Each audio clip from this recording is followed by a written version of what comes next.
E aí, galera querida do meu coração, hoje eu convido vocês para a gente entrar no centro da Terra e descobrir como que é o centro da Terra.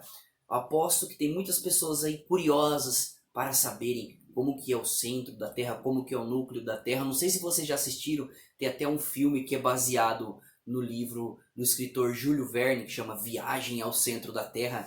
Só que é um livro de ficção, é muito legal para ler, né, para você se distrair, passar um tempo. Mas ele é um livro de ficção que mostra que o centro da Terra tem dinossauros, tem oceanos, tem seres completamente estranhos.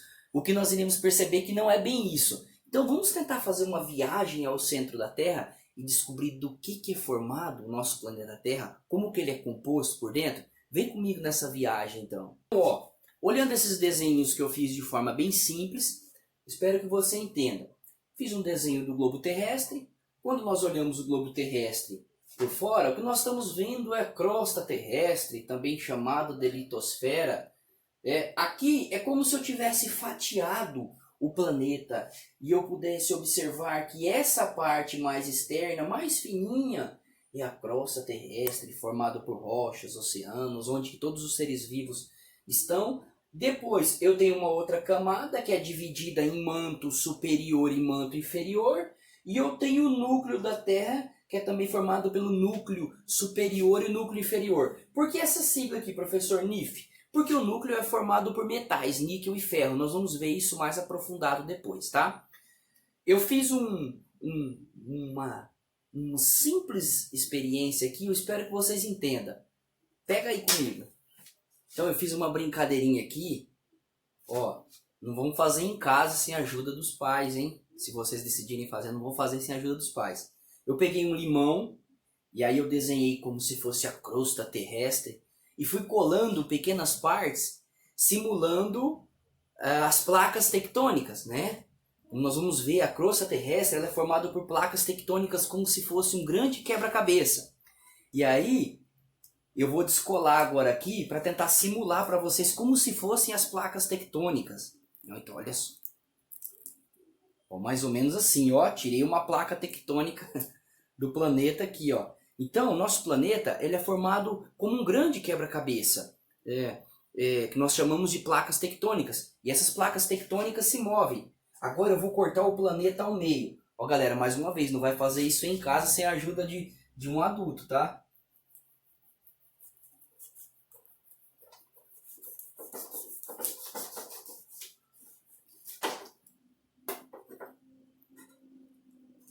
Deixa eu descolar mais uma placa tectônica aqui. Então aqui eu cortei um limão. Essa parte externa do limão representa para nós a crosta terrestre. Essa partezinha onde que tem o suco do limão representa o manto.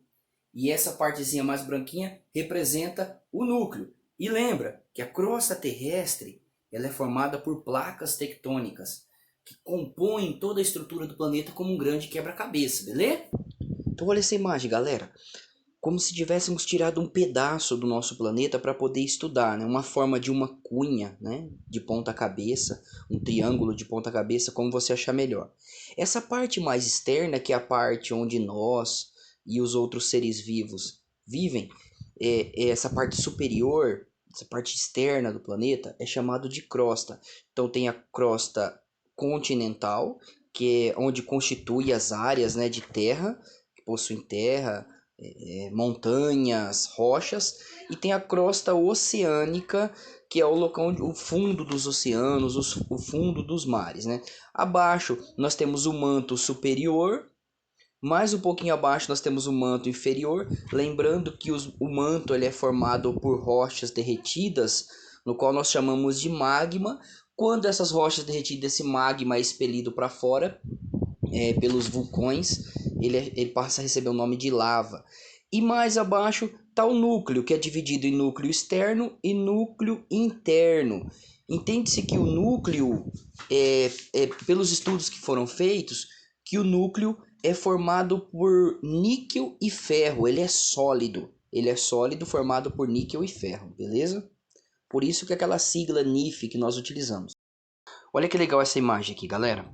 Ó, olhando de uma outra perspectiva, né, nós conseguimos imaginar então um corte feito no meio, né, do nosso planeta Terra, do nosso globo terrestre. A gente consegue ver essa camada mais externa, a crosta terrestre, o manto que eu falei para vocês, que é formado por rochas derretidas, e o núcleo, que é formado principalmente por metais, níquel e ferro, metais sólidos, tá? Ó, só para a gente ter uma noção de distância, mais ou menos é uma estimativa entre a crosta terrestre e o centro da Terra é de aproximadamente 6.370 quilômetros, tá? Entre a crosta e o centro da Terra. Agora, nessa imagem a gente vai ver a espessura da crosta terrestre. Ela pode variar entre 5 quilômetros de espessura a 30 quilômetros de espessura. Depende do local, depende do tipo de solo, do tipo de formação rochosa. Se ela está próxima a uma fenda, a um local de encontro de uma placa tectônica, tudo isso vai influenciar. Nessa daqui nós estamos vendo mais ou menos a espessura do manto, em média 2.900 quilômetros, tá? A espessura do manto. Isso envolve manto superior, manto inferior, tá? Ele está em um só desenho representado. Essa imagem aqui, nós vamos ver a, a temperatura média do manto, que é entre 700 e 1.300 graus Celsius. Vocês conseguem imaginar quão quente que é isso, galera? E nessa outra imagem aqui, a temperatura do núcleo, que nós falamos que é formado por ferro e níquel. Outra coisa era legal lembrar, até depois se vocês não viram o vídeo que eu falo sobre magnetismo, essa solidez existente no núcleo, que é formado por metais, por níquel e ferro. Níquel é o mesmo metal que geralmente fazem as moedas também, né? E ferro vocês conhecem mais.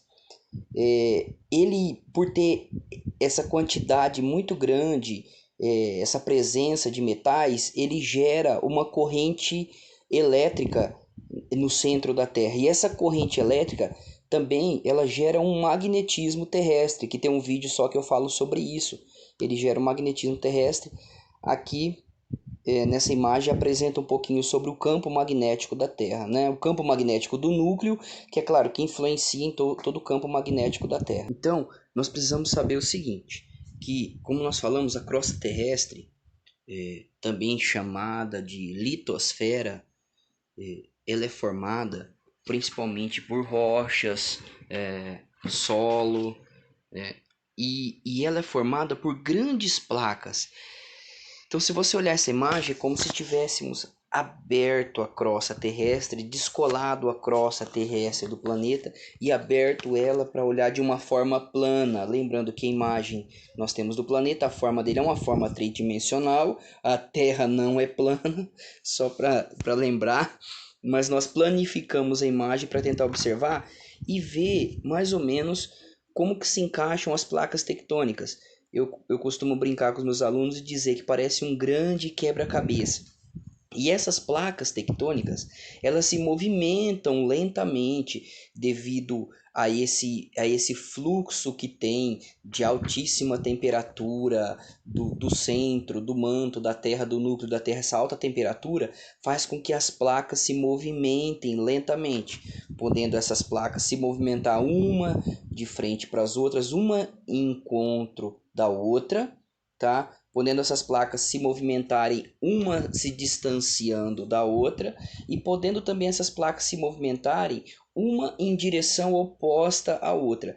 Essa movimentação das placas é o que gera o que nós conhecemos como terremotos, né? Os abalos sísmicos, os tremores de terra, que geralmente esses tremores de terra eles vão ocorrer nesses locais onde você está vendo essa linha vermelha, que são nos encontros onde as placas tectônicas se encontram.